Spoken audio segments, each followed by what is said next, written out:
இது ஃபர்ஸ்ட் மலேசியாவின் செய்திகள் உங்களுக்காக.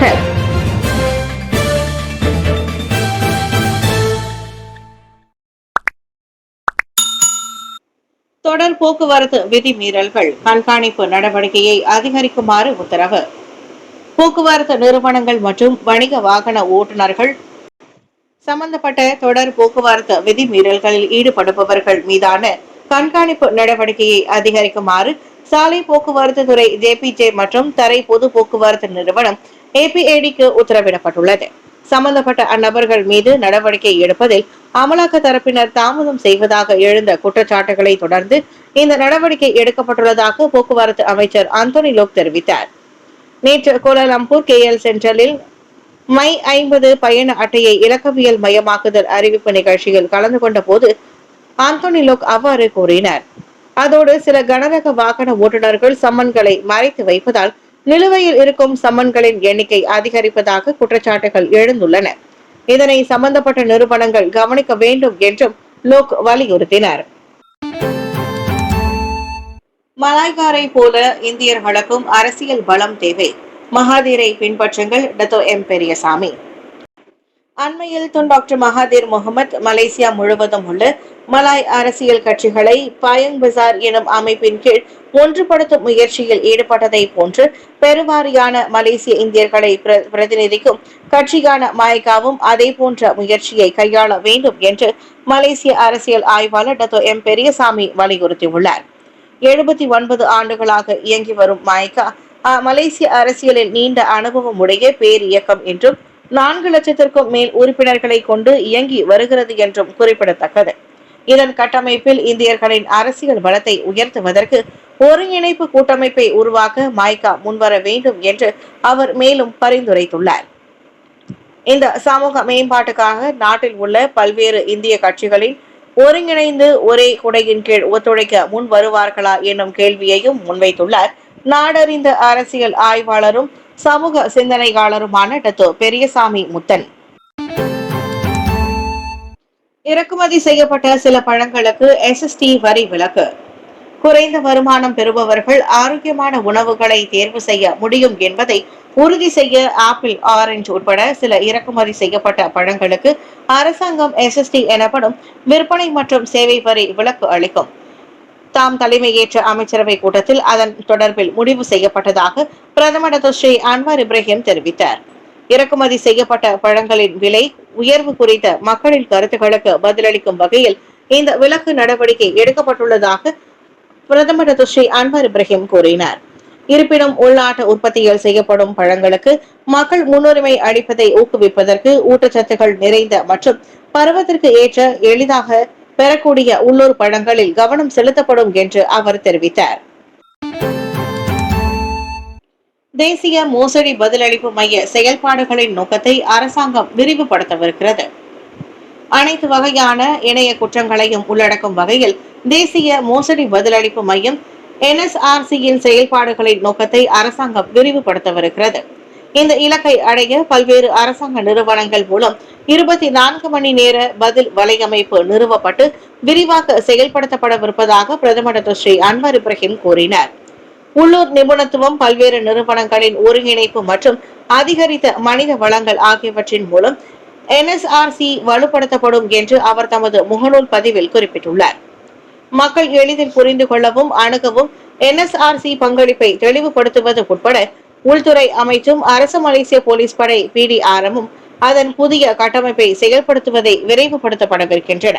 புகார்கள் மற்றும் உதவி செயல்முறையை எளிதாக்க நோ ராங் டோர் அணுகுமுறையும் பயன்படுத்தப்படுகிறது. பிரதமர் தலைமையில் நேற்று நடைபெற்ற தேசிய இணைய பாதுகாப்பு குழு JKSN சிறப்பு கூட்டத்தில் இம்முடிவு எடுக்கப்பட்டது. சயிட் சாடிக் விடுதலைக்கு எதிராக சட்டத்துறை அலுவலகம் மேல்முறையீடு. மூவார் நாடாளுமன்ற உறுப்பினர் சயிட் சாடிக் சயிட் அப்துல் ரஹ்மானை 7 ஆண்டுகள் சிறை தண்டனை மற்றும் 2 பிறம்படி தண்டனையில் இருந்து விடுவித்து மேல்முறையீட்டு நீதிமன்றத்தின் தீர்ப்பை எதிர்த்து சட்டத்துறை தலைவரின் அலுவலகம் நேற்று கூட்டரசு நீதிமன்றத்திற்கு மேல்முறையீடு மனுவை தாக்கல் செய்தது. நம்பிக்கை மோசடி, சொத்துக்களை தவறாக பயன்படுத்துதல் மற்றும் அர்மாடா நிதி சம்பந்தப்பட்ட பண மோசடி ஆகிய குற்றச்சாட்டுகளில் இருந்து இளைஞர் விளையாட்டுத்துறை முன்னாள் அமைச்சரான சயிட் சாடிக்கை மேல்முறையீட்டு நீதிமன்றம் விடுவித்தது. மேல்முறையீட்டு நீதிமன்றத்தின் தீர்ப்பை மறு ஆய்வு செய்து பரிசீலித்த பிறகு விடுதலை மற்றும் விடுதலை முடிவை எதிர்த்து மேல்முறையீடு செய்ய நேற்று தாக்கல் செய்ததாக சட்டத்துறை தலைவரின் அலுவலகம் வெளியிட்ட அறிக்கையில் தெரிவித்துள்ளது. இந்த மேல்முறையீட்டு செயல்முறையின் கீழ் நீதிமன்ற தீர்ப்புகளை மறு ஆய்வு செய்ய அனுமதிக்கும் நீதித்துறையின் அமைப்பின் ஒரு பகுதியாகும் என்பதை சட்டத்துறை வலியுறுத்த விரும்புகிறது என அந்த அறிக்கையில் தெரிவிக்கப்பட்டது. மியான்மரில் தேர்தல்கள் நடைபெறும், ராணுவம் அறிவிப்பு. மியான்மரில் டிசம்பர் மற்றும் அடுத்த ஆண்டு ஜனவரி ஆகிய மாதங்களில் தேர்தல்கள் நடைபெறும் என்று அந்நாட்டின் ராணுவ ஆட்சித் தலைவர் உறுதிப்படுத்தியிருக்கின்றார். இருப்பினும் ராணுவ தலைவரின் அந்த அறிவிப்பை ஒரு வகையான மோசடி என்று அனைத்துலக பார்வையாளர்கள் கண்டித்திருக்கின்றனர். 2021 ஆண்டில் அரசாங்கத்தை கவிழ்த்து மியான்மர் ராணுவம் ஆட்சியை கைப்பற்றியது. இதனால் ராணுவத்தை எதிர்த்து அந்நாட்டில் உள்நாட்டு போர் மூண்டது. இருப்பினும் அந்நாட்டில் மீண்டும் அமைதியை நிலைநாட்டுவதற்கு பொது தேர்தலே சிறந்த வழி என்று ராணுவம் கூறி வந்தாலும் அதற்கு கண்டனங்கள் எழுந்து வருகின்றன. கண் துடைப்புக்காகவே பொது தேர்தலை ராணுவம் ஊக்குவித்து வருவதாக அரசியல் தலைவர்கள் கூறுகின்றனர். அந்நாட்டின் அரசாங்க ஆலோசகர் ஆங் சான் சூச்சி சிறை தண்டனையை அனுபவித்து வரும் நிலையில் பெரும்பாலான அரசியல் கட்சிகள் தேர்தலை புறக்கணிக்கும் என்று நம்பப்படுகிறது. பல்கலைக்கழக மாணவி மரணம் கொலை செய்யப்பட்டிருக்கலாம் என நம்பப்படுகிறது.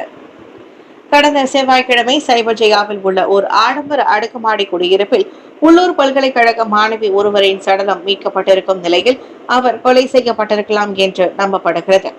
20 வயதான அம்மாணவி சுயநினைவின்றி கிடந்ததாக காலை மணி 10:28 அளவில் புகார் கிடைத்ததாக சிபாங் மாவட்ட போலீஸ் தலைவர் ஏசிபி நூர்ஹிசாம் பஹமான் தெரிவித்தார். சம்பவம் நிகழ்ந்த இடத்தில் நடத்தப்பட்ட முதற்கட்ட விசாரணையில் சம்பந்தப்பட்ட அம்மாணவி அக்குடியிருப்பிலேயே இறந்திருப்பது உறுதி செய்யப்பட்டதாக நேற்று வெளியிட்ட ஒரு அறிக்கையில் அவர் தெரிவித்தார். அம்மாணவியின் வீட்டில் அத்துமீறி நுழைந்ததற்கான எந்த ஒரு தடயமும் இல்லை என்றும் அவ்விசாரணையில் தெரிய வந்துள்ளது. மாணவியின் உடலில் பரிசோதித்ததில் அவரின் தலையில் காயம் இருப்பது கண்டறியப்பட்டுள்ளது. அவரது உடல் பிரேத பரிசோதனைக்காக செட்டாங் சுல்தான் இட்ரிஸ் ஷா அலாம் மருத்துவமனைக்கு கொண்டு செல்லப்பட்டது.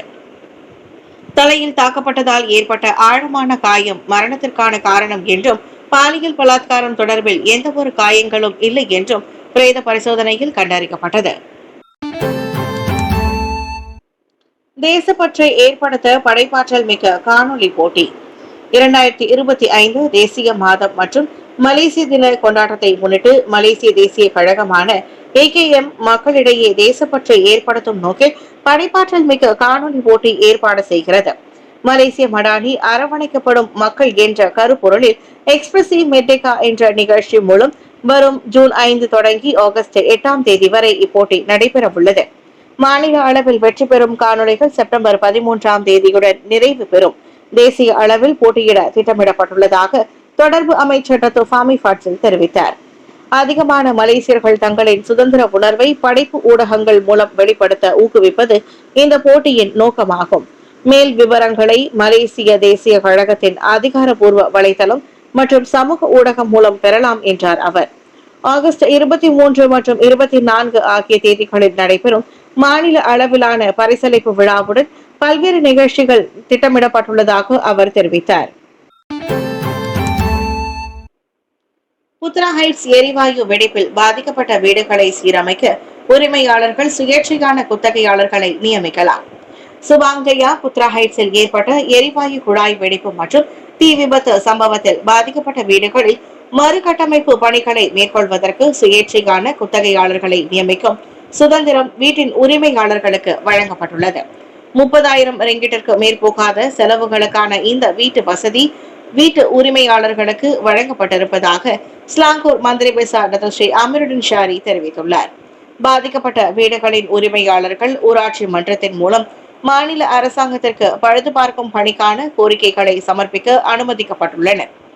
இருப்பினும் பாதிக்கப்பட்ட வீடுகளின் மறுகட்டமைப்பு செலவுகள் 30,000 ரிங்கிட்டிற்கும் அதிகமாக இருந்தால் அதன் பணியை மாநில அரசாங்கத்தால் நியமிக்கப்பட்ட குத்தகையாளர்களான செயின்ட் டார்பி சொத்துடைமை நிறுவனம் அல்லது ஷாரிகாட் பெரமுகான் நெஹ்ரா பிரஹட் கையாள்வார்கள் என்று அமீருddin ஷாரி தெரிவித்தார். பாதிக்கப்பட்ட வீடுகளின் மறுகட்டமைப்பு பணிகளுக்கு எந்த வித்தியாசமும் இல்லை. அனைவரும் ஒரே உரிமை கூறல் முறையை பயன்படுத்துகின்றனர் என்றார் அவர். கோத்தமடானி நகர்ப்புற மேம்பாட்டிற்கான மாதிரி. கோத்தமடானி மேம்பாடு நகர்ப்புற மேம்பாட்டிற்கான ஒரு மாதிரியாக நாடு முழுவதும் பயன்படுத்தப்பட வேண்டும். மேலும் இது மேம்பாட்டாளர்களால் மட்டும் தீர்மானிக்கப்படாமல் மக்களின் நல்வாழ்வை மையமாக கொண்டு விரிவான முறையில் திட்டமிடப்பட வேண்டும் என்று பிரதமர் டாக்டர் ஸ்ரீ அன்வார் இப்ராஹிம் தெரிவித்திருக்கிறார். மாநில அரசுகளும் உள்ளூர் அதிகாரிகளும் மேம்பாட்டாளர்களின் பரிந்துரைகளை மட்டும் நம்பி இருக்காமல் அரசு ஊழியர்கள் உட்பட மக்களின் உண்மையான தேவைகளை பூர்த்தி செய்வதை வளர்ச்சி திட்டமிடல் உறுதி செய்ய வேண்டும் என்று பிரதமர் கூறினார். இந்த திட்டத்தை நிறுவனம் மற்றும் மேம்பாட்டாளர் மட்டுமே தீர்மானிக்க கூடாது. ஏனென்றால் அவர்கள் முடிவு செய்தால் நிச்சயமாக அவர்களுக்கு லாபத்தை மட்டுமே நோக்கமாக கொண்ட கருத்துகளும் பரிந்துரைகளும் வழங்கப்படும். லாபம் இல்லாமல் 400 கோடி ரிங்கிட் திட்டத்தை உருவாக்கும் மேம்பாட்டாளர் யாரும் இல்லை என்பதை நாங்கள் மறுக்கவில்லை. ஆனால் இந்த திட்டம் நிறைவேற்றப்பட வேண்டும், இது சாத்தியமே என்றார் அவர். நேற்று புத்ரஜயாவில் கோத்தமடானி மேம்பாட்டு திட்டத்தை தொடக்கி வைத்து உரையாற்றும் போது அன்வார் அவ்வாறு கூறினார். பாரபட்சம் இல்லாமல் மெட்ரிகுலேஷனில் இடஒதுக்கீடு பிரபாகரன் பாராட்டு. கடந்த ஆண்டு SPM தேர்வில் 10A மற்றும் அதற்கு மேல் மதிப்பெண்கள் பெற்ற மாணவர்களுக்கு இனம், பின்னணி போன்ற கூறுகளின் அடிப்படையில் அல்லாமல் எவ்வித பாரபட்சமும் இன்றி மெட்ரிகுலேஷன் இடஒதுக்கீடு வழங்கியதை தொடர்ந்து பிரதமர் டாக்டர் ஸ்ரீ அன்வார் இப்ராஹிம் அவர்களுக்கு பத்து நாடாளுமன்ற உறுப்பினர் பி பிரபாகரன் தமது பாராட்டுகளையும் வாழ்த்துக்களையும் தெரிவித்துள்ளார். இது ஒரு துணிச்சலான முடிவு மட்டுமல்ல, நீதி, தகுதி மற்றும் மலேசிய இளைஞர்களின் எதிர்காலத்தை நிலைநிறுத்தும் நோக்கில் செயல்பட்ட மடானி அரசாங்கத்தின் பிரதிபலிப்பு என்று அவர் மேலும் கூறியுள்ளார். இந்த கொள்கையை செயல்படுத்துவது வெளிப்படையாகவும் நியாயமாகவும் மலேசிய மடானியின் உணர்வின் அடிப்படையில் செயல்படுத்த முடியும் என்று தான் நம்புவதாகவும் பிரபாகரன் குறிப்பிட்டுள்ளார். நாட்டை முன்னேற்ற பாதைக்கு இட்டு செல்லும் வகையில் நல்ல திறன் வாய்ந்த மலேசியர்களை உருவாக்க இது வித்திடும் என்றார் அவர். அனைத்து மக்களையும் உள்ளடக்கிய நியாயமான மற்றும் தொலைநோக்கு கொள்கைகளுடன் நாட்டை வழிநடத்தும் பிரதமருக்கு அவர் மீண்டும் தனது பாராட்டுகளையும் தெரிவித்துக் கொண்டுள்ளார்.